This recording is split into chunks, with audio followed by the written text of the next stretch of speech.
بہت سی مشکلات ایسی ہیں جن کی وجہ سے دو بھائیوں کی عداوت 1-2 سال، کئی برس یا ساری عمر جاری رہتی ہے۔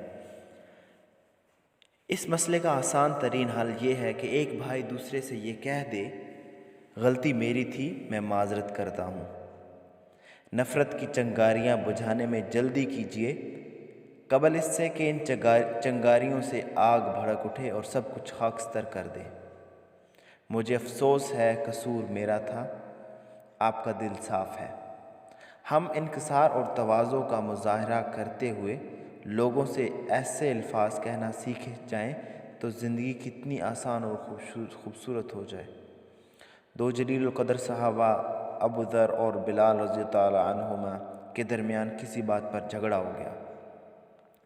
ابو ذر رضی اللہ تعالیٰ عنہ نے غصے میں سیدنا بلال رضی اللہ تعالیٰ عنہ کو ابن سودا یعنی کالی کلوٹی حبشی عورت کا بیٹا کہہ دیا۔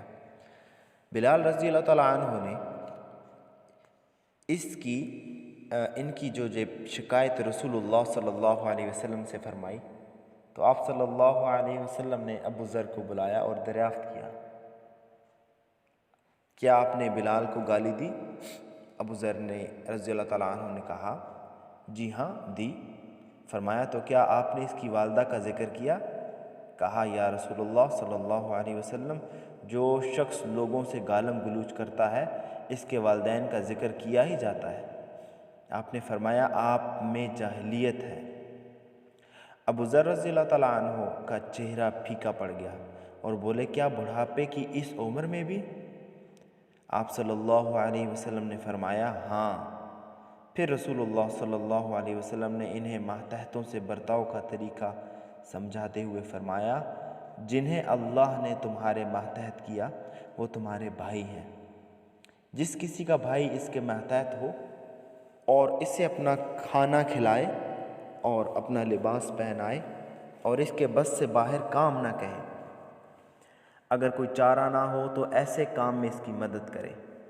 یہ سن کر ابو ذر رضی اللہ تعالیٰ عنہ جا کر سیدنا بلال رضی اللہ تعالیٰ عنہ سے ملے، معذرت کی اور بلال رضی اللہ تعالیٰ عنہ کے سامنے زمین پر بیٹھ کر اپنا گال ننگے فرش پر رکھا اور کہا، بلال، اپنا پاؤں میرے گال پر رکھ دو۔ صحابہ اکرام اجمعین رسول اللہ صلی اللہ علیہ وسلم کی تربیت کے باعث یہی مزاج تھا ان کا۔ وہ نفرت کی آگ بھڑکنے سے پہلے ہی اسے بجھانے کی کوشش کرتے تھے۔ اگر بالفرض آگ بھڑک اٹھتی تو اسے مزید پھیلنے سے روکتے تھے۔ ابو بکر اور عمر رضی اللہ تعالیٰ عنہما کے درمیان ذرا تلخ کلامی ہو گئی، عمر ناراض ہو کر چل دیے۔